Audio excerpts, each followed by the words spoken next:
Last year, Ole Miss put together a historic season, winning 11 games for the first time in school history and finishing in the top 10 of the final AP rankings. Heading into the 2024 season, they come in ranked number 6 in the preseason polls, their best preseason ranking since the early 1970s. There are high expectations for the Rebels this year, and they could be a dangerous team in the SEC.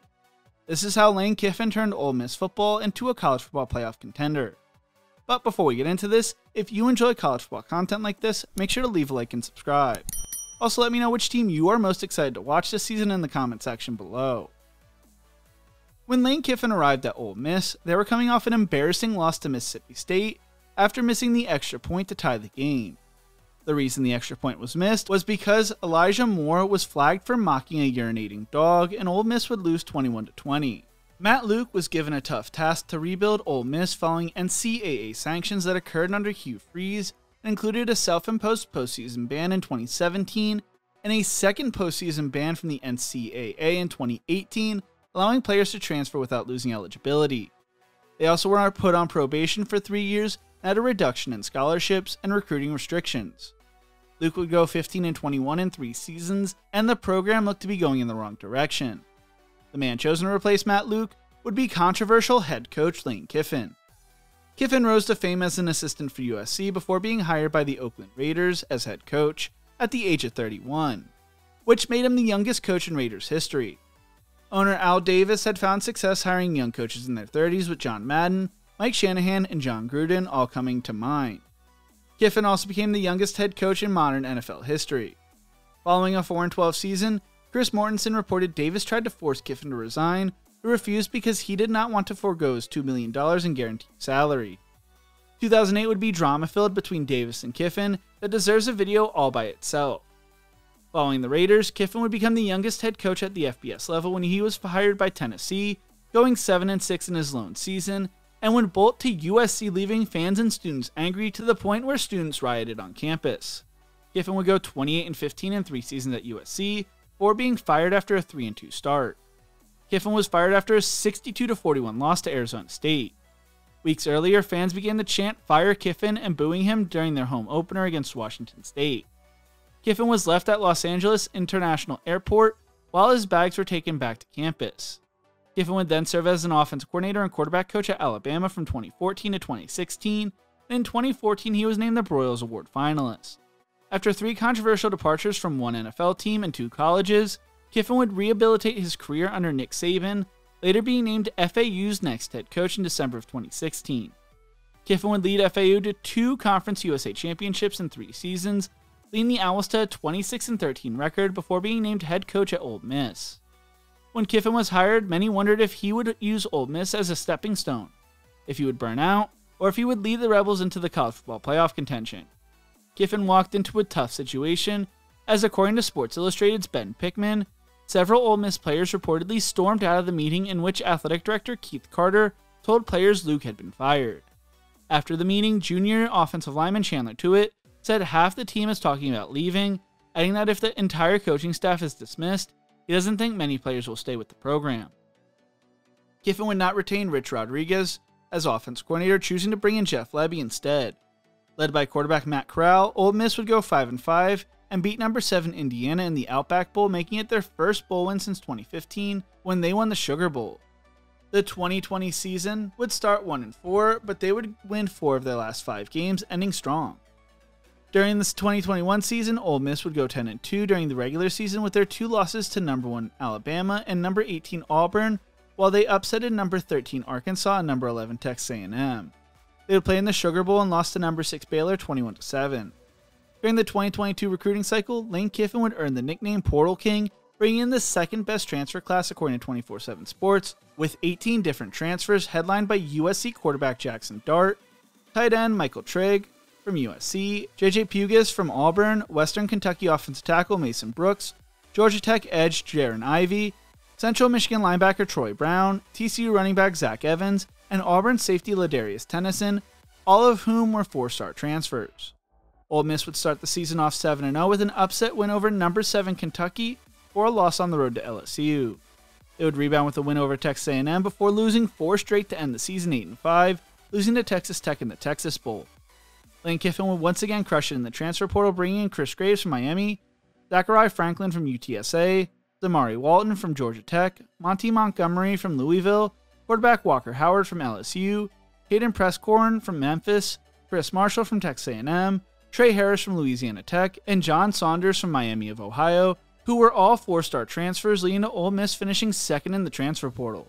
With Jackson Dart back as the starting quarterback, Ole Miss started the season as the 22nd team in the preseason polls and started the season 3-0 before losing to number 13 Alabama.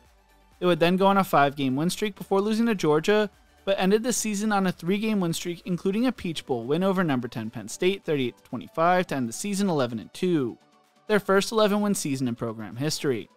Jackson Dart would impress throughout the season, throwing for 3,364 yards, 25 touchdowns and 5 interceptions, while also rushing for 389 yards and 8 touchdowns on the ground.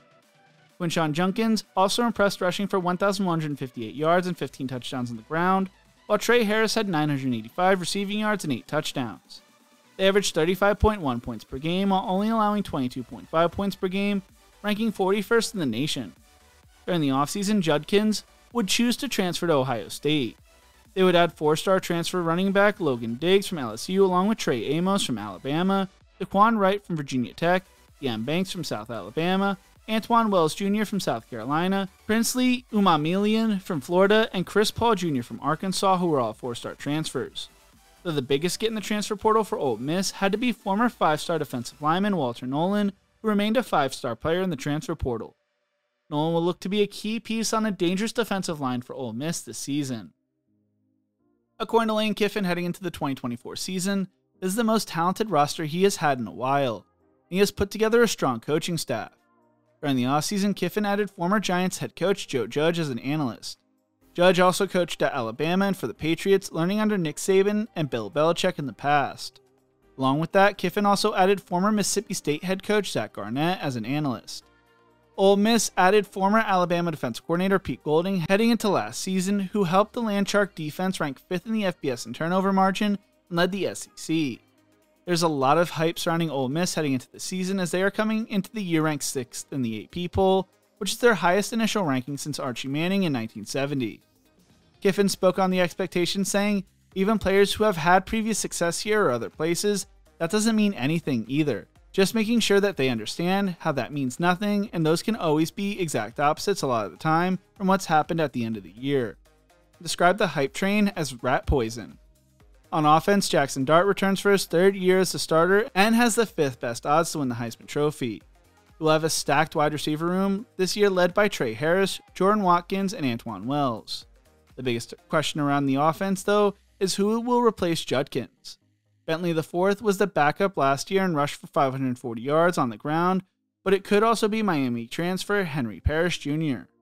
On defense, linebacker Suntarian Perkins, defensive end Jaron Ivey, and safety John Saunders Jr. all return, while their portal haul could be huge, headlined by Walter Nolen. On paper, the Rebels have one of the most impressive rosters across college football. Ben Garrett from On3 spoke on whether Ole Miss looks like the real deal, saying, "Absolutely. I think that's one of the biggest takeaways from preseason camp. I mean, with a team like this, where there are a lot of questions not just about the personnel, but also can Ole Miss be that team that steps up and takes over and breaks through the glass ceiling like Clemson did? One of the first things you want to see is, do they look like that? And they look like that out there on the practice field." In the 4 seasons since Ole Miss hired Kiffin, Alabama and Georgia are the only SEC teams to have compiled a better winning percentage than Kiffin's Rebels. Ole Miss starts the season with a manageable non-conference schedule with games against Furman, Middle Tennessee, and Georgia Southern at home, and a road game in Week 3 against Wake Forest. They host Kentucky in the SEC opener before going on the road to take on South Carolina and LSU, before hosting Oklahoma. They then travel on the road to take on Arkansas, before hosting Georgia, followed by a road game against Florida, and ending the season hosting Mississippi State. They avoid having to play Texas, Alabama, Missouri, and Tennessee, and get to host Georgia rather than traveling to Athens. The toughest road game comes against LSU. The last time Ole Miss won the SEC was in 1963, and Phil Steele projects them to finish 4th in the conference. With a 10-2 or 9-3 record, they could take an at-large spot in the college football playoff this year.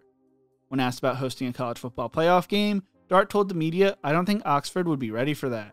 It would be like the Morgan Wallen concert when he came through. I don't think it could compete.